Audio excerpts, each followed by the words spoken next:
Bonjour et bienvenue au Forum Radio J, dont vous êtes l'invité, Hervé Marseille. Bonjour. Bonjour. Face à l'opposition des syndicats, de la gauche et aussi du Rassemblement national contre la réforme des retraites, la droite sera-t-elle l'allié indéfectible du gouvernement? Qu'attend-elle? Qu'attendez-vous, Hervé Marseille, du débat parlementaire? Et puis, dans un contexte d'hostilité des Français, encore les sondages à cette réforme, le mois de janvier sera-t-il celui de tous les dangers? Sommes-nous à la veille d'un vaste mouvement social, voire à une paralysie du pays? Et pour commencer, Hervé Marseille, quel jugement justement portez-vous sur le projet de réforme des retraites tel qu'il a été présenté mardi par Elisabeth Borne? C'est un projet prudent, pragmatique, et en tous les cas qui va dans le bon sens parce qu'il prend en compte une bonne partie déjà des préoccupations que la majorité sénatoriale, par exemple, ou d'autres à l'Assemblée ont exprimées. Donc c'est un projet qui est prudent, encore une fois, il est pragmatique. Le débat parlementaire va permettre de compléter ce dispositif, mais en tous les cas, je pense que la Première ministre a été à l'écoute et que c'est un projet qui est sur la base, sur le départ, quelque chose de positif. Prudent, pragmatique, ça veut dire quoi? Ça veut dire qu'il n'y a pas de grandes envolées, il n'y a pas de rupture. D'abord, ça ressemble furieusement à ce que nous, on vote depuis des années au Sénat. L'amendement de la droite au Sénat dans le cadre du PLFSS. Ce qu'on appelle l'amendement Savary, c'est-à-dire un compromis entre l'âge, 64 ans, et la durée de cotisation. Et donc, 43 annuités. Et donc, à partir du moment où on vote ça depuis des années au Sénat, on ne va pas refuser de voter sous prétexte que c'est Mme Borne qui nous présente le même projet. Donc, c'est quelque chose qui est positif, qui va dans le bon sens. Bon, maintenant, il faut pouvoir compléter sur la pénibilité, les carrières longues, etc. On va en parler. Mais d'abord, les syndicats, alors vous dites projet prudent, pragmatique. Je ne vois pas pourquoi on ne voterait pas, c'est ce que vous dites. Mais les syndicats, notamment Laurent Berger, la gauche et l'extrême droite, considèrent que c'est une réforme injuste et brutale. Vous leur répondez quoi? Je pense que chacun est dans la posture. Ça fait des années qu'on parle de cette retraite. La réforme a déjà été engagée, souvenez-vous, par Édouard Philippe. Ça a été long, il y a eu de longs débats. On connaît les tenants et aboutissants. Bon, maintenant c'est un autre projet, parce que le projet Philippe, il était sur le bureau du Sénat. Il y avait déjà eu un 49.3, il suffisait de le reprendre. Bon. Le gouvernement a changé de pied. Maintenant, on est sur autre chose. Mais c'est plus une retraite par points, d'ailleurs. Oui, c'est plus une retraite par points, c'est plus systémique, comme on dit. Maintenant, ça devient paramétrique, c'est-à-dire qu'on touche à certains paramètres, dont l'âge. Donc, très sincèrement, tout le monde sait à quoi s'en tenir. On sait très bien que le régime est déficitaire. On sait très bien, c'est tous les 5 ans, en gros, qu'il faut retoucher le dispositif. Bon, je veux dire, c'est pas une révolution, il n'y a pas révolution, donc c'est pour ça que je dis que c'est prudent et pragmatique. Alors, on va venir sur un certain nombre de points de détail. D'abord, les Français, encore les sondages, les Français sont majoritairement hostiles à la réforme et à l'âge légal à 64 ans, qui constitue même un repoussoir pour les Français, en tout cas ceux qui s'expriment via les sondages. Est-il encore possible d'inverser la tendance ? Oui, certainement, parce que dans le même sondage, si 68% des interrogés disent qu'ils sont hostiles, 68% disent que de toute façon, la réforme aura lieu.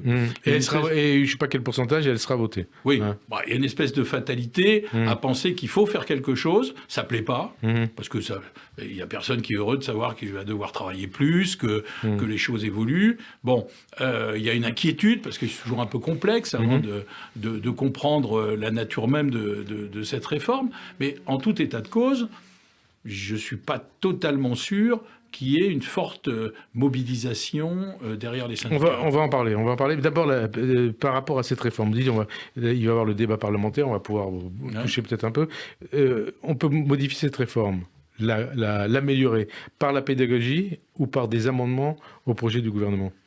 Je crois que c'est un ensemble. En tout cas, convaincre les Français par la pédagogie un ensemble, ou par les amendements. Il y a déjà eu du temps pour travailler, voir les forces politiques, c'est ce qu'a fait la Première ministre, voir les syndicats qui n'ont pas beaucoup évolué, parce que leur principe, c'est de dire on touche à rien. Moi, en tout cas, on ne touche pas à l'âge. Hein. Oui, on ne touche pas à l'âge, mais en fait, on ne touche pas à grand-chose non plus. Je veux dire, on sait très bien que le régime est déficitaire d'ici 2030. Donc, on ne peut pas repousser sur les autres générations ce qui va se passer.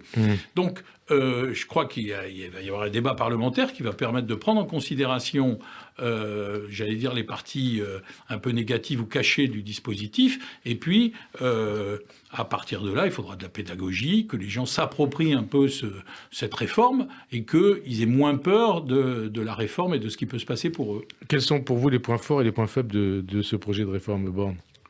Le point fort, c'est qu'il permet d'établir un équilibre financier d'ici 2030. Enfin, on est quand même... il faut quand même relativiser. Hein. On parle de 30 milliards en 2030. Par an. Non, oui, mais cette année, par exemple, on est sur un déficit de 160 milliards. On est à 3 000 milliards de dettes. Je veux dire, il faut relativiser. On n'est quand même pas sur des sommes gigantesques. On allonge ce qui se fait partout en Europe. On sait que la durée de vie s'améliore grâce au progrès de la médecine, aux conditions de vie. Donc, on voit très bien que tous nos voisins européens travaillent davantage. Parfois considérablement, hein, ça va jusqu'à quelquefois 67, voire 69 ans. On est les seuls à vouloir continuer à défendre la retraite à 60 ans. C'est sympathique, mais c'est pas raisonnable. Enfin, on est les seuls, en tout cas, plutôt la gauche et éventuellement le Rassemblement national. Oui, ceux qui crient le plus fort, voilà. Et les syndicats, pas forcément tous. Quid des carrières longues, puisque c'est l'un des sujets qui va être en débat.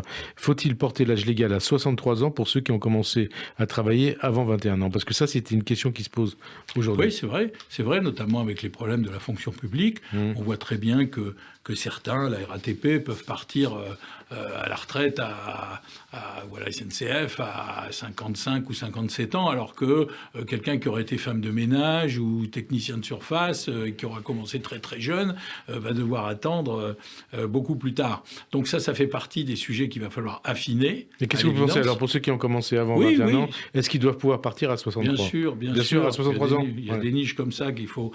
ça fera partie des amendements de l'UDI ? Bien sûr, ça fait partie...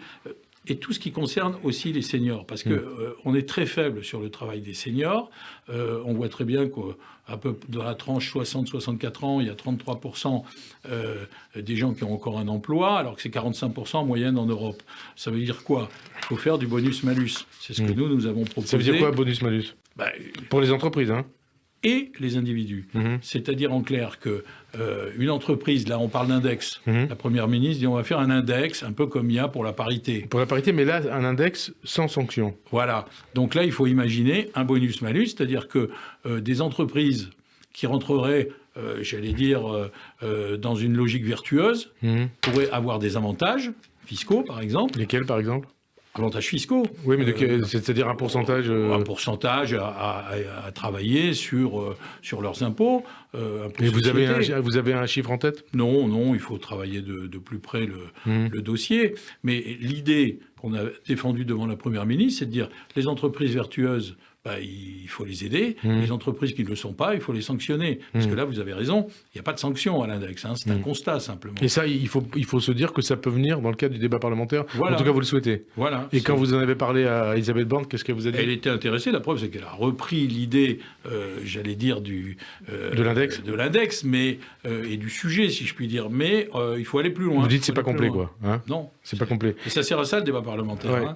De la même façon pour les individus, aujourd'hui, vous avez droit à une bonification de 1,25 environ 25%, par trimestre travaillé pour votre retraite. On pourrait passer à 2, par exemple. 2%. À 2%. Alors, il y aura un problème avec Bercy, parce que, évidemment, on parle d'argent, mais il faut... Parce que l'argent qu'on dépense d'un côté, il faut le retrouver ailleurs. Oui, mais c'est utile.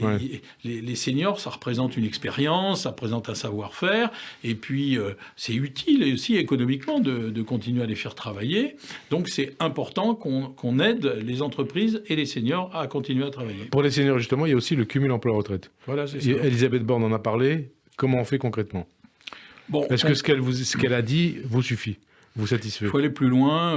Il y a notamment, par rapport à certaines activités dans la fonction publique, je pense à la police, où les gens finissent relativement tôt, parce que ce sont des métiers difficiles, et souvent... Police, pompiers, armée. Voilà, ils cherchent à travailler pour améliorer leur retraite. Donc là, je crois qu'il faut aller plus loin dans les bonifications qui sont apportées. Et là, vous parlez aux fonctionnaires, vous parlez des fonctionnaires, vous parlez de tous les salariés? Je parle d'abord des fonctionnaires de certaines catégories, vous les avez citées, parce que ce sont eux qui sont d'abord concernés. Et puis, on peut améliorer aussi la retraite, j'allais dire, de ceux qui continuent à travailler, même s'ils ont tous leurs points. C'est ce que je vous disais tout à l'heure, par exemple, en améliorant la bonification des retraites pour ceux qui continuent à travailler. Parce qu'aujourd'hui, en gros, ils travaillent pour pas grand-chose, quoi, puisqu'ils ont déjà tous leurs points. Il faudrait qu'ils puissent continuer à bénéficier de ces points, voire à pouvoir transmettre. Alors, je sais que c'est pas simple. Ça se fait dans certains cas, notamment pour les handicapés, pour certains individus qui ont tous leurs points. Vous parlez de la pension de réversion? Pas seulement. Par exemple, vous avez tous vos points, mais vous continuez à travailler parce que vous aimez ça, puis que vous préférez continuer à travailler. Les points que vous avez en plus, au lieu qu'ils ne servent à rien, vous pouvez les engranger et pouvoir les transmettre. Parce que vous avez des gens dans votre famille... À votre épouse, éventuellement vos enfants. Aujourd'hui, avec l'informatique, on doit pouvoir faire des choses qu'on ne faisait pas il y a 10, 20 ou 30 ans. Donc, c'est des choses qu'on peut imaginer et par voie d'amendement qu'on peut essayer d'améliorer. Vous allez le faire, ça? On va le faire. Vous allez le faire. Par ailleurs, il y a un point qui est important dans cette réforme des retraites, c'est la pension minimale à 85% du SMIC, soit 1 200 € pour les petites pensions. Alors, une question... C'est une avancée sociale ou c'est, comme certains le disent, une entourloupe? Non, je crois que ce n'est pas une entourloupe. Je crois que c'est une bonne chose. Je veux dire, c'est un des rares pays où on fait ça. Une avancée sociale? C'est une belle avancée sociale, il faut le dire. D'ailleurs, pendant les présidentielles, plusieurs candidats avaient fait des propositions qui allaient moins loin. Bon, quand c'est bien, il faut le dire. Quand c'est pas bien, on le dit. Mais là, il se trouve que le gouvernement fait quelque chose qui me semble positif, qui va au-delà de ce que beaucoup demandaient, et je crois, ça a été d'ailleurs appuyé beaucoup par nos collègues républicains avec nous, et je crois que ce que propose le gouvernement est très positif pour les petites retraites. C'est l'un des points forts de cette réforme, le point fort de cette réforme? En tous les cas, c'est un des points qu'il faut souligner et saluer, parce que, je veux dire, ça intéresse les agriculteurs, les commerçants, les employés, artisans, sont des catégories où souvent il y a des très petites retraites. Il faut imaginer ce que c'est. Il y a des retraites à 600 € pour ces catégories. Donc, très sincèrement, déjà vivre avec 1 200 €, surtout quand vous êtes dans une zone urbaine, franchement, c'est pas facile. Donc, quand vous imaginez qu'il y a des gens qui n'ont même pas ça, qui ont 800, 900 €, moi je dis que ça, c'est quand même très positif. Est-ce que vous pensez qu'une telle mesure est de nature à, on va dire, retourner l'opinion? Qu'aussi on se base sur ce que disent les sondages. Vous savez, on est dans un pays très paradoxal. Nous, on veut les 35 heures, la retraite à 60 ans, la santé gratuite, le beurre, l'argent du beurre et le sourire de la crémière. Bon, malheureusement, ça ne marche pas comme ça. Je veux dire, on a beaucoup d'avantages dans ce pays. Cette avancée à 1 200 € pour les petites retraites, c'est quelque chose de très positif. Il faut équilibrer encore une fois le régime d'ici 2030. Donc, tous les travaux qui sont faits pour les carrières longues, la pénibilité, mettre fin aux régimes spéciaux qui n'ont plus lieu d'être, c'était déjà dans ce que nous votions au Sénat. Le gouvernement le propose. Donc, il n'y a pas de raison de bouder notre plaisir. Alors, on nous dit aussi que, et on le dit aussi beaucoup à droite, que l'une des raisons des problèmes avec les retraites est due à l'écroulement de la natalité. Est-ce à dire qu'il faut prendre des mesures de nature à revoir, à renforcer la politique familiale pour inverser la tendance? Absolument, parce que c'est un paradoxe. On nous dit la retraite, c'est la retraite par répartition en France. Ça veut dire que ceux qui travaillent payent pour ceux qui ne travaillent plus. Mais il faut qu'il y ait des naissances, quoi. Voilà, parce que... Il faut qu'il y ait des gens qui travaillent, des salariés qui payent. Logiquement, ça veut dire qu'il faudrait essayer de veiller à ce qu'il y ait une meilleure natalité, parce qu'aujourd'hui, on nous explique qu'il faut faire appel à l'immigration, et si on veut trouver des gens qui travaillent. Alors, comment on fait ? Il faut une politique familiale. Alors, lesquelles ? La politique familiale, ça veut dire quoi ? Améliorer les dotations pour les parents, parce qu'ils ont été beaucoup diminués ces dernières années. Alors, vous pensez à quoi précisément ? Parce qu'il y a une modification dans la politique familiale, une réforme de politique familiale qui date de 2013, je crois. François Hollande avait choisi de baisser, et Jean-Marc Ayrault, le plafond du quotient familial à 1 500 € contre 2 000 auparavant. Il s'agissait à l'époque de réformer la politique familiale et trouver 2,5 milliards d'euros manquants à la branche famille de la sécurité sociale. Est-ce qu'il faut revoir ça? Absolument. Et de quelle manière? On a fait ça pour des raisons budgétaires, vous venez de le souligner, mais ça suffit pas. D'abord, c'est important d'aider les familles, parce que les familles aujourd'hui, elles jouent un rôle majeur vis-à-vis des aidants, vis-à-vis des personnes âgées, avec le système de santé dégradé qui est le nôtre. C'est important de conforter les familles. Il faut aider pour les crèches, les gardes d'enfants, les dotations vis-à-vis des familles pour aider dans ces domaines-là. Et crèche, garde d'enfants, ça veut dire qu'il faut construire des crèches, il faut proposer des gardes d'enfants. Il faut aider les collectivités. Il faut aider les collectivités à construire des crèches parce qu'il faut des places. Les aider, ça veut dire donner de l'argent, les subventionner. Il faut subventionner, oui. Ouais. Et avec l'aide des autres collectivités, il faut un grand plan. On parle toujours de ça parce que vous oubliez de le citer, mais M. Hollande a aussi proposé un grand plan vis-à-vis des crèches. Moi, j'aimerais savoir combien il en a construit parce que, je veux dire, on fait les annonces, mais après, on compte plus. Donc, alors, parce que pour construire des crèches, c'est au moins 2-3 ans. Hein. Et sûr. Puis la politique de natalité, elle porte ses fruits au bout de quoi, 20-25 ans. Hein. C'est long. Hein. Et je veux dire, mais en tous les cas, il faut commencer déjà. Donc, il faut aider pour les gardes d'enfants, il faut aider les dotations pour parents isolés, il faut aider pour ceux qui préfèrent prendre du personnel. Et il y aura des amendements de l'UDI et de LR là-dessus. Oui, et qui diront quoi précisément? Qui vont aller dans le sens de l'amélioration des aides en direction des familles. Et puis pour le quotient familial, nous avons déjà fait ça au moment du budget, le gouvernement avait refusé. Donc il faut revenir à la charge concernant le quotient familial et les aides pour les familles, parce que si on n'aide pas les familles, pourquoi voulez-vous qu'ils aient des enfants? Donc on va tourner en rond, et puis dans quelques années, on va nous dire, mais enfin, c'est affreux, parce que maintenant on est quasiment à 1 pour 1, comment on va faire? Donc il faut absolument aider les familles, et ça c'est un problème européen, c'est un vrai problème européen, c'est la baisse de la natalité, on l'a dramatiquement en Allemagne aussi, et on voit bien les conséquences, et donc ça c'est un sursaut évidemment que l'Europe doit avoir. Alors en Allemagne, justement, le choix qui a été fait, c'est de choisir l'immigration. Et vous dites en France, c'est pas le choix qu'il faut faire. C'est pas totalement souhaitable. Je suis pas totalement convaincu qu'il faille faire appel à l'étranger. On voit bien les conséquences en Europe et chez nous de ce genre d'affaires. Je veux dire, si on veut faire plaisir à Madame Le Pen, continuons comme ça. Et comme mon sujet, c'est plutôt de la combattre et de la combattre vigoureusement, je pense qu'il faut plutôt s'intéresser aux familles françaises, aider ces familles à avoir des enfants, à avoir le goût d'avoir des enfants et de les aider, plutôt que de se dire que d'autres qui viennent d'ailleurs pourront remplacer les manquants. Donc c'est indispensable. Alors, à vous entendre, donc, depuis le début de cette émission, on a commencé il y a presque 20 minutes, vous reprenez à votre compte l'argument développé par Éric Ciotti, qui considère que la situation budgétaire, démographique et économique impose la réforme. Oui, parce que c'est un constat qui s'impose à tout le monde. Le gouvernement fait cette réforme parce qu'il a cette analyse, et ceux qui ont toujours voulu cette réforme, et j'en fais partie, comme les Républicains, parce qu'on est responsable, pensent qu'il faut aller dans ce sensla. Alors vous dites, vous comptez beaucoup sur le débat parlementaire, mais avez-vous des appréhensions par rapport à la manière dont le projet de réforme des retraites va sortir de l'Assemblée? Oui, parce qu'à l'Assemblée... Le débat commence le 6 février. Hein. Oui, à l'Assemblée, il y a des forces politiques qui sont des forces qui ne sont pas démocratiques. C'est-à-dire LFI, par exemple, qui toujours fait appel à la rue, veut bloquer. Ils font partie de ces forces. Appeler à la rue, c'est ne pas être démocratique, quand on est un parti politique. Je veux dire, ce sont des gens qui sont élus. Et vous pensez au Rassemblement national ou pas? Le Rassemblement national est beaucoup plus habile. Il ne fait pas appel à la rue, le Rassemblement national. Si vous écoutez Mme Autain, par exemple, elle vous dit que ce qu'elle n'obtient pas à l'Assemblée, elle peut essayer de l'obtenir par la rue. Elle avait commencé à le dire avant les élections présidentielles et législatives. Oui, enfin, quand on voit ce qui se passe à LFI, on ne peut pas considérer que c'est un modèle de démocratie.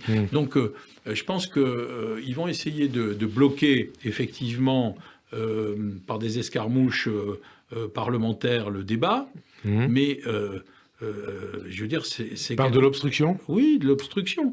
Mais les textes sont clairs. Heureusement, le général de Gaulle avait fait une constitution solide et robuste qui permet de faire avancer le débat. C'est-à-dire que, comme c'est il faut que les auditeurs comprennent que ce n'est pas un texte normal, c'est un texte de budgétaire rectificatif. Donc avec des règles très précises. Hein. Voilà, il y a des règles différentes. C'est-à-dire que on rectifie le budget social qui a été voté à l'automne. Et là, la gauche et l'extrême droite vous disent que c'est pas démocratique. Ils ont 20 jours. Ouais. Là, dans ce cas-là, la Constitution prévoit 20 jours. C'est-à-dire que quoi qu'il arrive... 20 jours de débat à l'Assemblée. Hein. Et ensuite 15 jours au Sénat. Voilà, si au bout de 20 jours, le débat n'est pas terminé, il y a le gong qui sonne et on passe au Sénat dans les 15 jours. Et donc, ils ont 20 jours pour obstruer le débat. Mais quand on est démocrate, on débat. On sait qu'il y a une majorité, on risque d'être battu, on peut gagner aussi sur certains votes. C'est ça la démocratie. La démocratie, c'est pas obstruer le débat, c'est pas faire appel à la rue, bloquer la France pour dire on veut pas de ça. Et si ces gens-là, par malheur, un jour arrivaient aux affaires, qu'est-ce qui se passerait qui se passerait ? La gauche et l'extrême droite ne veulent pas de cette réforme. Et puis il y a un certain nombre de députés LR, près d'une quinzaine, menés par le secrétaire général actuel de LR, qui pourrait prendre de la promotion sous Ciotti. Donc c'est Aurélien Pradier qui affirme qu'en l'état actuel des propositions, ils ne voteront pas la réforme. Est-ce que vous redoutez aussi une surenchère de la part des députés LR, vos amis ? Écoutez, c'est un peu de la posture, quoi. De la part de LR, de ces députés LR ? C'est interne. Hein. Ouais. J'ai un peu de peine à m'y retrouver, puis à en parler, parce que c'est interne à cette formation politique qui vient de choisir son responsable, Éric Ciotti. L'organisation... Qui a une position responsable, lui. Oui, tout à fait. Personne ne l'attendait comme ça. On se disait ça va être affreux. Puis raisonnablement, Éric Ciotti a pris en compte évidemment tout ce qui a été fait au Sénat et puis le travail réalisé par sa formation politique, et en particulier Bruno Retailleau. Donc il y a un travail interne qui est fait. L'équipe n'est pas encore connue. Que déjà, celui dont on pense qu'il va être le premier vice-président... le numéro 2 du parti. Le numéro 2 du parti... Aurélien Pradier. Se détache de ce que dit le patron pour dire retenez-moi ou je fais un malheur. Bon, moi je veux bien, mais tout le monde peut le dire. Hein. Et alors, donc vous redoutez cette surenchère ? Non. Surenchère d'une partie des députés LR ? Non, je pense qu'au final, ça se passera bien. Et je ne pense pas qu'il soit utile de se rouler à terre systématiquement. Ils vont rentrer au bercail ? Voilà, pour finir par voter. Voilà, je suis prêt à vous parier que tout le monde votera. Bien sûr, il y aura le débat. Bien sûr, il y aura des modifications. Le gouvernement sera amené à les prendre en considération. Je ne suis pas totalement sûr qu'à chaque fois, il faille faire un drame. Et alors pourtant, Xavier Bertrand, qui se prépare peut-être pour 2027, fustige une réforme pour, dit-il, les gens qui vont bien.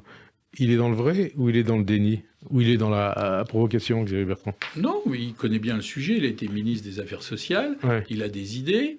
Je pense qu'avec Aurélien Pradier, il essaie de les faire prévaloir. Alors, il ne vous a pas échappé que le président de la République ne peut plus se représenter. Ça veut dire qu'il y a beaucoup de responsables politiques qui pensent à 2027. C'est pour ça que je parlais de Bertrand 2027. Hein. Oui, mais il y en a plein d'autres, François Bayrou, et même au gouvernement. Donc, tout le monde se met sur la ligne de départ. Dans le temps, il y avait une publicité pour le loto qui disait que 100% de ceux qui jouaient gagnaient. Ou qui gagnent ont joué. Qui gagnaient avaient joué. Bon, alors, il y a des gens qui se mettent à jouer. Je ne suis pas sûr que tout le monde gagne, puisqu'il n'y en aura qu'un à l'arrivée. Mais en tous les cas, il y a beaucoup de gens sur la ligne de départ. Alors, chacun de ceux qui sont intéressés se met un peu dans la posture. Les uns disent retraite à 67 ans. C'était le cas d'Édouard Philippe. François Bayrou dit il faut prendre le temps. Tout ça n'est pas encore totalement mûr. Chez LR, chacun se marque par rapport à l'autre. Bon, je crois que c'est un sujet qui mérite quand même qu'on travaille sérieusement et qu'on ne mélange pas les gens. La stratégie de Bayrou, vous en pensez quoi ? Parce que vous avez été proche de lui à un moment. Oui, j'ai été à l'UDF. À l'UDF avec lui, j'ai travaillé avec lui très, très longtemps. C'est un homme de qualité. Et, là, il se met sur les rangs, visiblement. Lui pour 2027 aussi, bien sûr, bien sûr. Et alors, ça peut faire un bon président en 2027 ou pas ? Écoutez, j'en sais rien, c'est les Français qui décideront à ce moment-là. Parce que d'ici 2027, je crois qu'il y a de l'eau qui va couler sous les ponts. Il y a de l'eau qui va couler sous les ponts, y compris sous les ponts de la gauche. À la NUPES, PS compris, on propose un départ à la retraite à 60 ans. Vous en avez parlé tout à l'heure. Est-ce que vous comprenez cette aspiration à partir à la retraite à 60 ans, ou est-ce que, pour vous, la gauche et le PS sont hors sol ? Moi, je pense que la NUPES et les filles en particulier sont hors sol. Ils sont totalement hors sol. Je sais pas, si vous voyez le niveau des débats qu'on essaie de nous imposer. Je lisais le Parisien ce matin. Alors, Madame Hidalgo veut faire un référendum sur les trottinettes. C'est intéressant. On pourrait se demander s'il ne faut pas 3 roues, une trottinette. Voilà. Les autres, M. Caron... Émeric Caron. Hein. Voilà, qui est sympathique. Député LFI, oui. LFI, contre les corridas, oui. Voilà, lui, il vous parle corrida. Quant à Mme Rousseau, elle vous parle barbecue. Je ne suis pas totalement sûr qu'on soit au niveau, vous voyez. Je prétends pas qu'il faut avoir tous les jours des débats du niveau Collège de France, mais en tous les cas, il faut au moins s'intéresser au quotidien des Français. Et c'est quelque chose d'un peu lunaire, quoi, et surréaliste. Hein. Et lunaire surréaliste, à gauche, cette réforme d'ailleurs, elle est de gauche ou elle est de droite ? Cette réforme... Quand vous dites pragmatique c'est un compromis. Déjà, ouais. Nous-mêmes au Sénat, qui avons été un peu à l'initiative de ce compromis, c'est un mixte entre l'âge et la durée de cotisation. Donc l'âge, droite, et la durée de cotisation, réforme Touraine. Hein. Voilà. Donc vous dites pragmatique et prudente. Voilà, c'est une réforme due en même temps, quoi. Due en même temps. Donc c'est macroniste, quoi, quelque part. Oui, hein. J'irai plus loin, je dirais que c'est presque centriste. Presque centriste. Donc vous êtes content, vous applaudissez. Est-ce à dire d'ailleurs par rapport à ce que vous dites depuis le début de cette émission, que le Sénat va jouer le rôle de béquille du gouvernement, il y aura un soutien indéfectible de la droite à cette réforme. Indéfectible. J'irai pas jusque-là. Ouais. Le Sénat a pris une dimension différente depuis les élections législatives. Il n'y a pas de majorité à l'Assemblée nationale et la pierre angulaire institutionnelle aujourd'hui, c'est le Sénat. La référence de stabilité, c'est le Sénat. Il y a une majorité, il y a un travail raisonnable et important qui est fait depuis des années. Et donc, le gouvernement ne s'y trompe pas, puisque beaucoup de textes passent d'abord au Sénat. Et c'est par rapport à ce qui se fait au Sénat qu'on peut essayer de cadrer ce qui se fait à l'Assemblée nationale. Donc, je dirais que le travail qui est fait par le Sénat est un travail qui est utile pour la France. Quand je vous dis indéfectible, c'est-à-dire que vous ne voyez aucune raison de voter contre cette réforme, vous, président de l'Union centriste. Non, mais je pourrais faire comme Rognan Pradier ou d'autres en disant « Oh là là, vous savez, il faut quand même qu'on attende de voir telle et telle chose. » Bien sûr qu'il y a des imperfections. Mais vous voterez. Bien sûr qu'on va le voter. Mais encore une fois, on l'a voté, le principe, on l'a voté depuis des années. Et j'aurais mauvaise grâce à vous dire, parce que c'est Mme Borne qui la présente, on ne va pas la voter. Ça serait stupide. Alors, dans 4 jours, le 19 janvier, les syndicats, appuyés par la gauche, iront clamer dans les rues, notamment de Paris et de toute la France, tout le mal qu'ils pensent de cette réforme. Comment vous sentez les choses dans l'opinion ? Vous avez dit tout à l'heure que vous ne sentiez pas vraiment une mobilisation, a priori. Et qu'est-ce que vous en pensez ? Écoutez, moi je ne suis pas prophète, hein, je ne sais pas comment les Français vont réagir. Mais vous êtes élu de terrain, donc vous sentez un peu les choses. Oui, il est clair que les syndicats vont réagir. Ils l'ont dit, ils ne peuvent pas laisser faire, parce qu'il irait de leur crédibilité qui est déjà bien entamée. On voit bien qu'aujourd'hui, on l'a vu avec les grèves de décembre, que les syndicats étaient un peu déconnectés d'une partie de leur base, qui était devenue autonome. Dans le temps, on parlait des autonomes. Qui était devenu gilet jauniste. Voilà, on revient un peu à cette forme d'autonomie de certaines bases. Donc, on voit bien que les syndicats vont montrer qu'ils existent, qu'ils sont puissants, qu'ils sont là, donc ils vont bloquer le 19. Ils vont bloquer. Et les semaines suivantes, a priori. Certainement. Est-ce que ça peut entraîner l'opinion ? Est-ce que ça peut faire de grandes grèves ? On invoque toujours 1995, etc. etc. Aujourd'hui, moi, personnellement, je ne le sens pas. Bon, qu'est-ce que vous ne sentez pas ? Cette mobilisation, je ne sens pas. De l'opinion, dans l'opinion. De l'opinion, je veux dire. Je vois bien que les syndicats vont bloquer, parce qu'il ne faut pas grand monde pour bloquer, pour couper l'électricité. On a vu les raffineries, c'était quoi, quelques dizaines de personnes. Oui, il ne faut pas grand monde. Mais l'opinion derrière, est-ce que ça fait des millions de gens qui vont être dans les rues ? Je n'en sais strictement rien, mais je ne le sens pas. En revanche, qui les Français vont juger pour responsable de cette situation ? De blocage. Voilà, c'est ça le sujet aussi. C'est le deuxième sujet. C'est est-ce qu'ils vont penser que c'est le gouvernement qui est un peu à la cause de tout ça ? parce qu'il a fait une réforme, que ça va pas, que voilà. Ou est-ce qu'au contraire, il va dire que les syndicats, ça commence à bien faire et qu'il y en a un peu marre que quelques-uns qui, ma foi, ont des statuts protégés, qui bénéficient par rapport à d'autres quand même de situations qui ne sont pas parmi les plus mauvaises. Mais les régimes spéciaux vont sauter, hein, avec la cause du grand-père. Ouais. Oui, d'accord. Enfin, par exemple, les conducteurs de train, c'est pas la bête humaine. Hein. Depuis le début du siècle, tout ça a beaucoup changé. Maintenant, ils sont dans un fauteuil. Je dis pas que c'est facile. Simplement, il faut garder les proportions. Et alors, pour rebondir sur votre question, d'après vous, les Français considéreront que c'est le gouvernement qui est la cause de cette éventuelle paralysie ou des déboires qu'ils devront subir, ou les syndicats?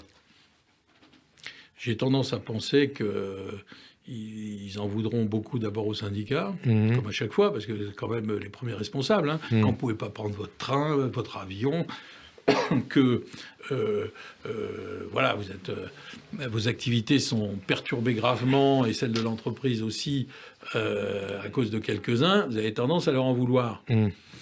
On verra. On verra, je ne sais pas. Franchement, c'est difficile de le dire aujourd'hui, enfin pour moi. Alors avec une mobilisation aussi attendue de la jeunesse via des syndicats ou le syndicat lycéen et étudiant, est-ce que vous comprenez, et c'est une vraie question, qu'un jeune de 15 ans, un lycéen de 15 ans, un étudiant de 20 ans, se préoccupe de sa retraite, voire se mobilise contre la réforme? Bon, non, il dit, non, moi j'ai un problème avec ma retraite à 15 ans. C'est normal ou pas? Ben, je pense quand même, là aussi, ça dépend à qui on parle, parce qu'il y a des syndicats qui sont quand même très politisés. Hein, chez les syndicats dits lycéens, étudiants, ils sont prompts à réagir. On l'a vu à l'UNEF aussi, pour les étudiants. Bon, c'est pas des perdreaux de l'année quand même. Hein. C'est des gens qui sont formés, en général à l'extrême gauche, donc ce ne sont pas les... Mobilisés aussi par LFI, hein. Oui. Et pour certains très communautaires, hein, à l'UNEF, on l'a vu. Donc, je crois que... Qu'est-ce que vous entendez par très communautaire? Ça veut dire ouvert aux demandes des islamistes. Voilà. Donc, il y a un mélange des genres, comme avec LFI, quoi. Il ne faut pas être dupe de ces affaires-là. Le terme islamo-gauchiste, ça vous parle? Oui, ça veut dire quelque chose, oui. Et je pense que il y a un peu de tout ça chez LFI, chez certains syndicats qui relaient LFI ou qui servent de base de formation. Hein. Donc, je crois qu'il faut parler aux jeunes plutôt qui sont en formation, qui sont... plutôt qui s'inquiètent pour leur avenir et qui entendent parler de ça. Ben, ils entendent parler ça dans leur famille. Et leurs parents leur en parlent, leurs frères et sœurs, en disant il faut quand même que tu réagisses, il faut faire quelque chose, il faut que tu penses à tout ça. Donc, moi j'ai des enfants, bon, ils sont un peu plus vieux, mais c'est vrai qu'ils commencent à s'inquiéter aussi et à réfléchir pour leur avenir. Mais est-ce que le spectre d'une jeunesse en colère grossissant les cortèges, multipliant aussi les blocus dans les lycées et les universités, c'est préoccupant pour les semaines à venir? On sait que c'est préoccupant parce que ça commence toujours par là. C'est la conjonction des luttes, essayer de passer de la fonction publique au lycée, aux universités. On sait que c'est une mèche qui est dangereuse. Donc il faut éviter ça. Maintenant, il ne faut pas être dupe, hein. C'est quand même très politique, très politique. Et vous savez qu'on dit souvent, Raymond Tsoubi le rappelle aujourd'hui dans JDD, que lorsque les jeunes investissent des mouvements, il est très difficile de les en faire sortir. Hein? Oui, le PS nous a montré les différentes couches de formation et de génération politique qu'il a su créer avec l'UNEF. Je crois qu'il faut être très attentif et très prudent. Très prudent. Alors, il y a eu le Covid, ou la Covid, les grèves dans les raffineries et les transports, et aussi l'inflation qui diminue le pouvoir d'achat des Français. La réforme des retraites, est-ce qu'elle peut, vous dites je ne crois pas trop à la mobilisation, mais est-ce qu'elle peut être l'étincelle qui va mettre le feu aux poudres? Vous savez, chaque fois qu'on a prédit des mauvais jours, en fait, c'est pas là que c'est arrivé. En revanche, quand il y a eu des mobilisations sociales, il y a peu de gens qui les avaient prévues. Les gilets jaunes, les bonnets rouges ou je ne sais quoi d'autre. Je pense qu'il peut y avoir d'autres détonateurs. Je pense notamment à des mauvais coups environnementalistes, comme les ZFE ou le ZAN. Ça ne dit rien aux auditeurs. ZFE, ça veut dire quoi? Zone de faible émission, qui normalement devrait commencer cette année. C'est-à-dire qu'on empêche certains véhicules Oui, d'entrer dans les villes. C'est-à-dire, vous êtes en banlieue et on vous dit ta voiture, elle est trop vieille, elle est à mazout. Donc tu es bloqué. Voilà. Ça touche les gens les moins privilégiés. Hein. Ça touche beaucoup. Et donc ça, vous souhaitez que le gouvernement revoie ça, revoie sa copie? Bien sûr, les artisans qui ont des vieux véhicules usagés. Puis ça dépend aussi des maires de ces villes, hein, beaucoup. Oui, la métropole, etc. Ouais. Mais je pense que là, il faut faire très attention, parce que là, on touche à, j'allais dire, à beaucoup de gens qui ont des faibles moyens. Ouais, parce que tout le monde ne peut pas acheter une voiture électrique à 30 ou 40 000 euros. Hein. Voilà. Ouais. De la même façon, il y a un bidule qui s'appelle le ZAN, zéro artificialisation nette. Ça veut dire quoi? En clair, ça veut dire qu'on empêche de construire un peu partout en France, et notamment dans les villages, au motif qu'il faut préserver les sols. Et donc ça pose des problèmes aussi par rapport à... Bien sûr, parce que vous empêchez les villages de se développer, de se refaire, et à partir de là, vous avez beaucoup de monde qui est très en colère. Vous considérez qu'Emmanuel Macron il joue son quinquennat sur cette réforme des retraites? Non, parce que ça serait excessif de dire que c'est la mère de toutes les réformes. Et voilà. Je pense simplement que ce premier semestre, entre maintenant et le mois de juillet, va connaître l'essentiel des réformes. Pourquoi? Parce qu'après, vous allez revenir dans le budget à l'automne, puis après, l'année prochaine, c'est les européennes, puis ensuite, il y a les Jeux Olympiques, ensuite, il y a... ensuite, il y a la fin du quinquennat. Voilà. Et donc, c'est maintenant, si vous voulez, les 6 mois qui viennent vont être importants, parce qu'il y a les retraites, on est dedans, mais il va y avoir aussi la réforme de la justice, la réforme... projet de loi sur l'immigration, sur le nucléaire. Etc., etc. Alors, puisque vous parlez de ça, c'est intéressant. Qu'est-ce que va faire la droite? Qu'est-ce que doit faire la droite? Et singulièrement, l'UDI que vous présidez, pendant ces 6 mois? C'est une très bonne question. Mais j'attends votre très bonne réponse. La question, c'est justement, il y aura, parce qu'il y a un élément supplémentaire dans ce jeu parlementaire, c'est le 49.3. Ouais. Le Joker. Il ne reste plus qu'un 49.3. Hein. Eh ben voilà. Et donc ça peut être l'immigration, par exemple. Alors les ENR, est-ce que ça va passer? Pour l'instant, ça a été voté à l'Assemblée. Hein. Oui. Après, il y a la deuxième lecture. CMP. Ouais. Voilà. Donc les énergies renouvelables.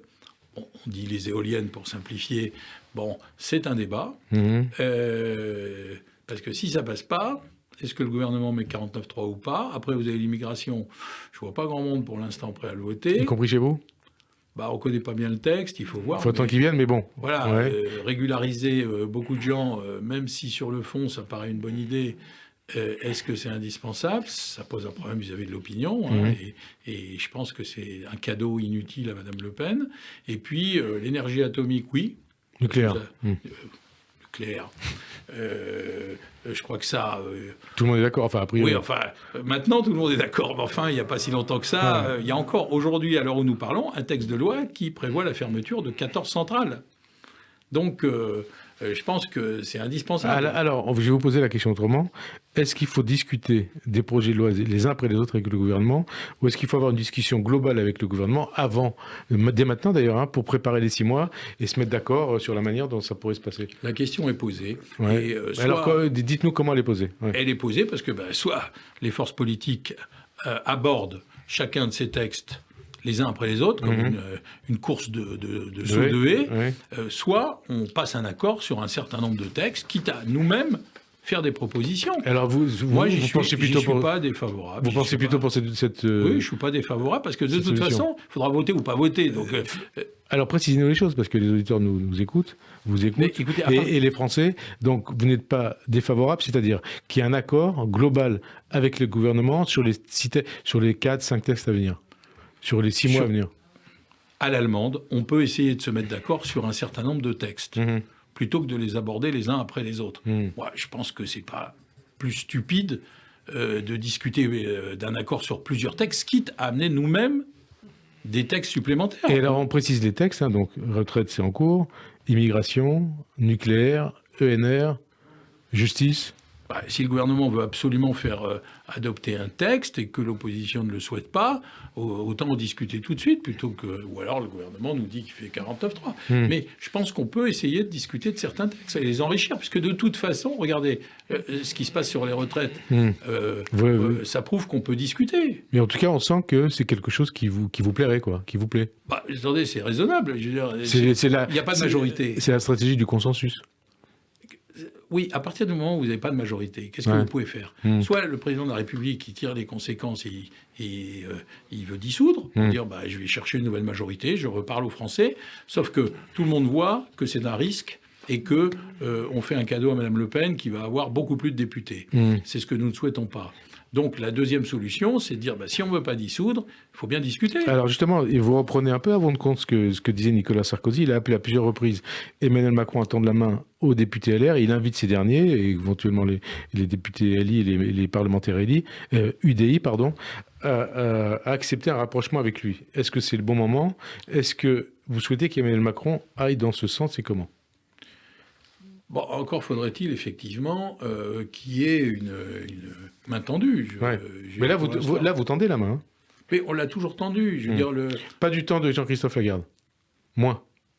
Bon, ça dépend. Que vous avez remplacé. Hein oui, je veux dire, mais le gouvernement, il veut bien qu'on vote ces textes, mais il faut faire aussi des pas de son côté. Je veux dire, encore une fois, il y a un certain nombre de textes qui vont être discutés. Peut-être faut-il qu'ils tendent la main pour chercher un consensus, un accord. Des accords. Le consensus, c'est compliqué parce que ça voudrait dire tout le monde. Tout. Mais au moins une majorité, quoi. Essayer de voir comment on peut passer certains textes ou ne pas les passer. Ou ne pas les passer. Alors après le renouvellement sénatorial de septembre, vous l'avez rappelé, il y a donc les élections européennes. Est-ce qu'on peut imaginer une alliance entre l'UDI et la majorité, une liste commune Renaissance UDI? Et d'ailleurs, sur l'Europe, vous êtes plus proche aujourd'hui de la majorité ou de LR? Je crois d'abord l'Europe, il y a beaucoup à faire. Hein. Je veux dire, beaucoup des sujets que nous évoquons devraient passer par l'Europe. L'immigration, pardon, mais les frontières, elles sont européennes. Hein. Une fois que vous êtes passé en Espagne ou en Allemagne ou je ne sais où, vous pouvez vous promener partout. Alors les européennes? Alors les européennes, ça fait partie des sujets importants. Rien n'est à exclure. Rien n'est à exclure, c'est-à-dire y compris une alliance. Hein. C'est pas un problème d'alliance, c'est un problème de rassemblement. Moi, je ne sais pas ce que va faire la majorité, je ne sais pas ce que va faire LR. Aujourd'hui, Éric Ciotti, encore une fois, a été élu. Il n'a pas constitué son équipe et il a encore moins défini sa ligne. Moi, je ne sais pas ce qu'il veut. Mais la dernière fois, on n'a pas fait équipe ensemble parce que Laurent Wauquiez ne l'avait pas souhaité. Mais quand vous dites rien à exclure, ça veut dire qu'on peut très bien voir une liste avec des candidats de la majorité et des candidats venant de l'UDI. Pourquoi pas? Pourquoi pas? Hein, je sens que ça vous plairait. C'est pas un problème de savoir ça plaît parce que idéologiquement, au niveau de l'Europe, vous êtes quand même plus proche de... Oui, mais je ne sais pas ce qu'ils vont faire, je ne sais pas ce qu'ils vont dire. Mais en tout cas, vous dites pourquoi pas. C'est ouvert. C'est ouvert. Il n'y a pas de problème. Alors, 3-4 dernières questions avant la fin de cette émission.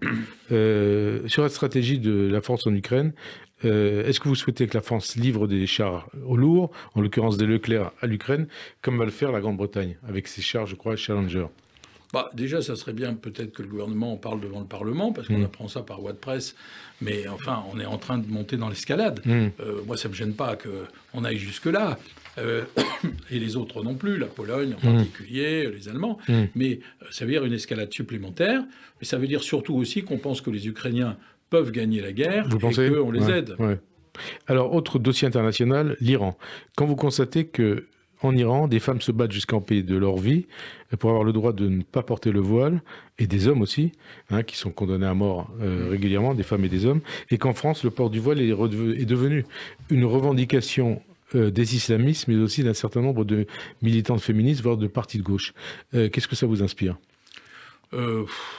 Encore une fois, je pense que ce qui se passe en Iran est désespérant. Il faudrait prendre des mesures... Des sanctions contre les mollahs ? Oui, par exemple, les Américains ont mis les gardiens de la Révolution parmi les organisations terroristes. Il faudrait que la France fasse pareil. Il faudrait que l'Europe fasse pareil. Oui, parce que c'est au niveau européen que ça se passe. Bien sûr, depuis 2019, ça c'est avec les Américains. Donc il faudrait quand même qu'on prenne des sanctions supplémentaires. Et puis... franchement, ce qui se passe aujourd'hui en Iran, ça n'a pas de nom, quoi. C'est une cruauté sans nom sur la jeunesse, et on sait très bien qu'en plus ça sert à rien. Dernière question. Le 13 septembre dernier, l'Azerbaïdjan a lancé une offensive armée contre la République d'Arménie, en envahissant son territoire, en bombardant les populations civiles. Face à cette agression, la France est-elle suffisamment engagée aux côtés de l'Arménie ? Non. on ne fait pas assez, pas plus que les organisations internationales. Il faut que l'ONU, il faut que l'Europe aille beaucoup plus loin. On est en train de laisser se faire en Arménie, et notamment en Artsakh, des choses absolument impossibles. Il y a 120 000 personnes qui vivent dans des conditions épouvantables à cause des Azéris qui ont bloqué le couloir de la Chine. Il y a beaucoup de blessés dans les hôpitaux, il y a beaucoup de personnes âgées qui ont besoin de soins. C'est affreux, il faut vraiment aller plus loin. Merci Hervé Marseille d'avoir répondu à notre invitation. Bonne fin d'après-midi sur Radio J. Merci beaucoup. Et à dimanche prochain. Merci. Merci Frédéric.